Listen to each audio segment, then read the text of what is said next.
Bismillahirrahmanirrahim. Assalamualaikum warahmatullahi wabarakatuh. Alhamdulillah. Setelah lebih kurang seminggu saya tak bersiaran dekat channel saya ni sebab sibuk dengan kerja dan juga sekarang ni musim hujan.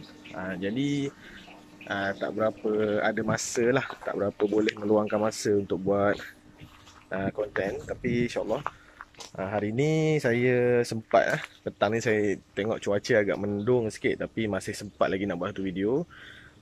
Petang ni kita nak ulas mengenai satu baja organik, benda bahan yang selalu sangat kita buang kat dapur, tapi kita tak tahu apa kegunaan dia. Dan hari ni kita akan ulas mengenai cara penggunaan baja ni dan apa sebenarnya yang dia boleh bagi dekat pokok kita supaya pokok kita lebih sihat lah ya. Okey, jom. Okey, baik, inilah dia bahan dia, iaitu adalah kulit telur ataupun cengkerang telur.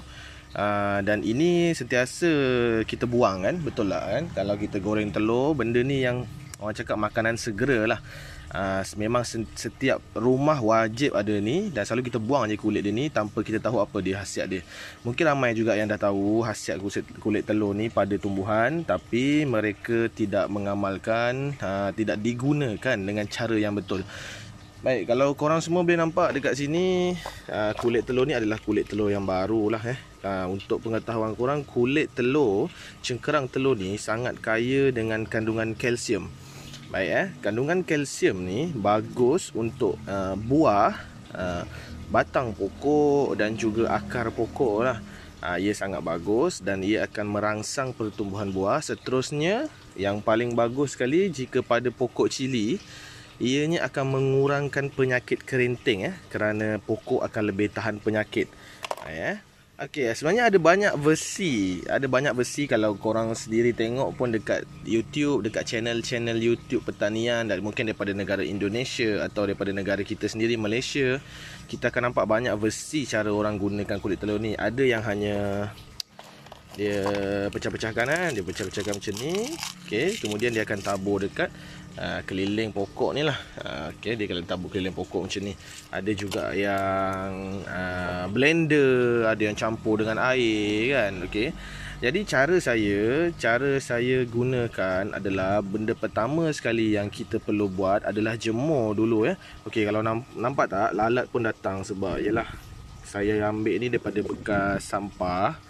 Jadi dia masih banyak lah yang bercampur-campur. Mungkin ada juga sisa-sisa minyak. Jadi cara terbaik adalah untuk mengeringkan dululah. Mengeringkan, dijemur seharian sehingga ianya betul-betul kering. Dan bila ianya kering, ia lebih keras dan lebih mudah untuk dihancurkan. Jadi selepas dikeringkan selama seharian, kita akan tumbuk. Tumbuk sehingga halus menjadi serbuk macam tepung tu. Okey, baru kita akan tabur di keliling pokok. Okey, itu adalah cara yang terbaik. Tetapi jika tidak dikeringkan juga boleh, tiada masalah. Tapi pastikan anda membasuh dahululah Pastikan dibasuh dahulu daripada sisa-sisa ni lah. Contoh macam nampak ada kekotoran sikit dalam tu kan. Saya pun tak tahu apa. Dan jadi kita akan basuh dulu, kemudian kita akan tumbuk dan kita akan letak pada pokok Alright, jom.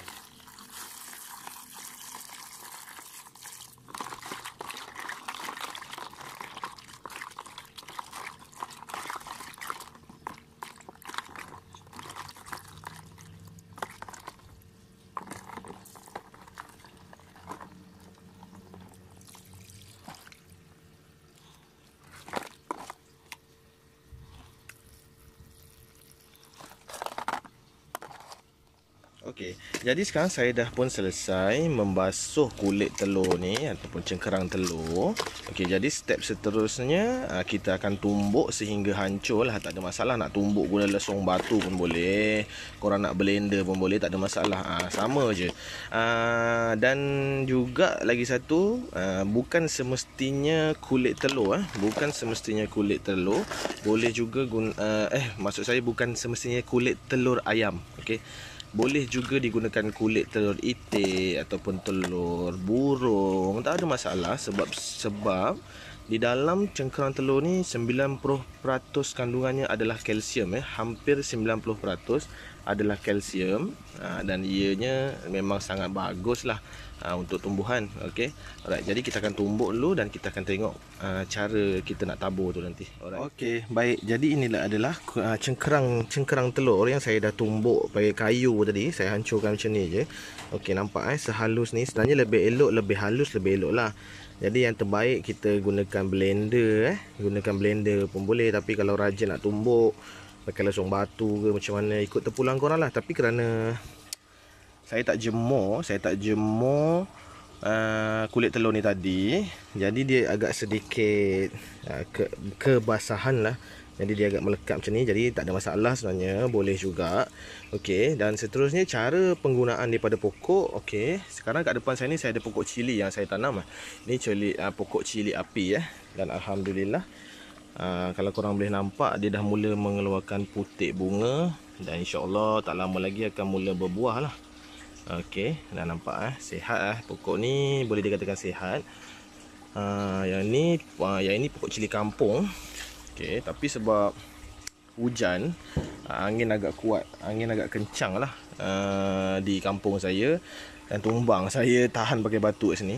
Okey, dan ada anak pokok betik kat sini. Sini saya biar je sebab nanti saya nak semai, saya nak pindahkan ke tanah. Okey, ini dia lagi satu, rendah lagi, tapi alhamdulillah dah ada putik bunga. Okey, jadi cara dia kita ambil cengkerang telur yang dah hancur ni, kita ambil. Okey, macam ni. Kemudian kita hanya tabur sekeliling sahaja. Okey, tak payah banyak-banyak, tak ada masalah. Tabur sekeliling macam ni. Okey, jadi setelah ditabur sekeliling macam ni, ambil tanah yang di sini dan tutupkan dia. Okey, jadi fungsi dia kita tutup semula pakai tanah ni, okey, adalah supaya efektif mikroorganisma, okey, yang terdapat dalam tanah ni akan bereaksi dengan kalsium yang terkandung di dalam kulit telur ni. Okey, jadi ianya akan pengomposan akan lebih cepat terjadi. Okey, pengomposan akan lebih cepat terjadi. Lebih baik lagi jika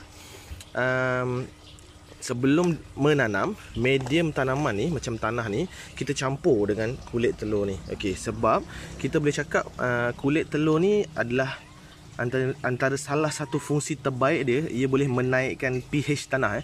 Sedia maklum, kalau korang semua nak tahu, pH tanah yang terbaik untuk tanaman adalah pH tanah 6 ke 7. Jadi kita boleh cakap, kita boleh juga assume, kita boleh juga confirm kan, kita boleh cakap cengkerang telur ni dia sama fungsi dengan kapur pertanian, iaitu yang popular, kapur dolomite. Kalau korang pernah dengar kapur dolomite, untuk menaikkan pH tanah, fungsi dia sama dengan kulit telur ni.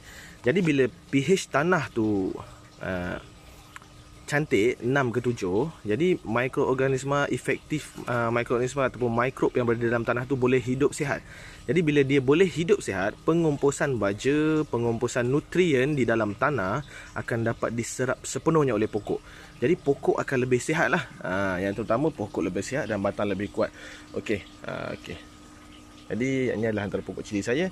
Saya rasa saya punya penjelasan cukup terang. Tapi jika ada yang tak faham, boleh komen, saya akan cuba jelaskan lah. Tapi semudah itu step dia. Okey, jadi step yang pertama sekali, ambil kulit telur yang tak guna, kemudian kita jemur seharian sehingga dia kering, kemudian kita tumbuk. Okey, kemudian kita tumbuk. Itu adalah cara yang terbaik. Selepas ditumbuk, ditaburkan ataupun digaulkan dengan medium tanaman lah. Ianya sangat sesuai untuk semua jenis pokok, semua jenis pokok. Cuma kalau pokok besar, banyaklah kulit telur nak guna kan. Kalau pokok dalam polybag kecil-kecil macam ni, tak ada hal.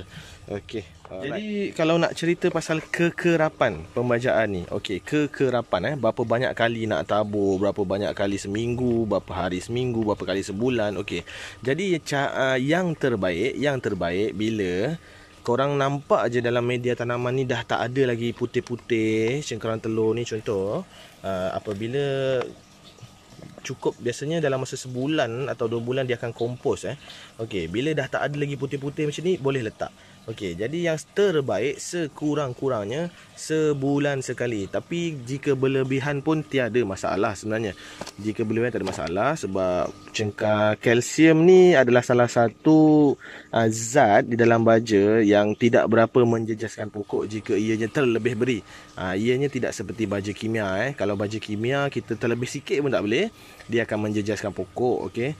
Jadi jika baja organik, terutamanya limbah-limbah daripada bahan terbuang dapur, ianya tiada masalah. Okey. Jadi ianya sangat sesuai untuk dikompos. Okey. Saya rasa setakat ini sajalah perkongsian saya pada hari ini mengenai cengkerang telur. Okey, saya ulang balik daripada awal. Cara terbaik menggunakan cengkerang telur sebagai baja adalah yang pertama sekali kita jemur. Okey, kita jemur seharian sehingga dia kering. Kemudian kita tumbuk halus, terpulang nak tumbuk ataupun nak blender, dua-dua juga boleh. Kemudian hanya perlu gaulkan pada media tanaman, hanya gaulkan ataupun tabur sahaja pun tiada masalah, boleh juga. Dan kemudian kita tunggulah hasilnya. InsyaAllah hasilnya akan kita lihat dalam masa sebulan. Dan mungkin kalau tanah tu elok, 2 minggu saja sudah membuahkan hasil, sudah menampakkan hasil. Okey, seperti yang saya kata, fungsi dia adalah untuk menaikkan pH tanah kepada 6 ke 7. Okey, dan juga sebagai anti bakteria, anti hama. Dan satu lagi, ianya pengganti kepada kapur dolomite, iaitu kapur pertanian yang sangat bagus lah untuk meneutralkan semula pH tanah tu. Dan juga ianya boleh mengelakkan daripada pokok-pokok sensitif seperti terung, cili, tomato daripada menjadi kerinting. Okey. Jadi alhamdulillah, saya harap perkongsian saya pada hari ini sedikit sebanyaklah dapat membantu anda semua yang lebih memilih menggunakan baja organik daripada kimia. Okey, seperti saya katakan, setiap orang, setiap petani ada baja favourite dia orang masing-masing. Ada yang sukakan baja kimia, ada yang sukakan baja organik. Kalau macam saya suka guna dua-dua. Ada pokok yang saya gunakan kimia, ada pokok yang saya gunakan organik. Jadi kalau korang rasa korang suka dengan perkongsian ni, dengan channel saya, jangan lupa like, share dan subscribe. InsyaAllah kita akan buat giveaway lagi bila subscriber kita mencecah 10,000 subscriber. So hari ni saya sementara tu saya nak petik kangkung ni lah. Dah tumbang-tumbang dah sebab hujan lebat. Okey, ni kangkung. Ni saya tabur je biji benih. So kita petik, petani kita makan kangkung. Alright gang, jumpa lagi next video.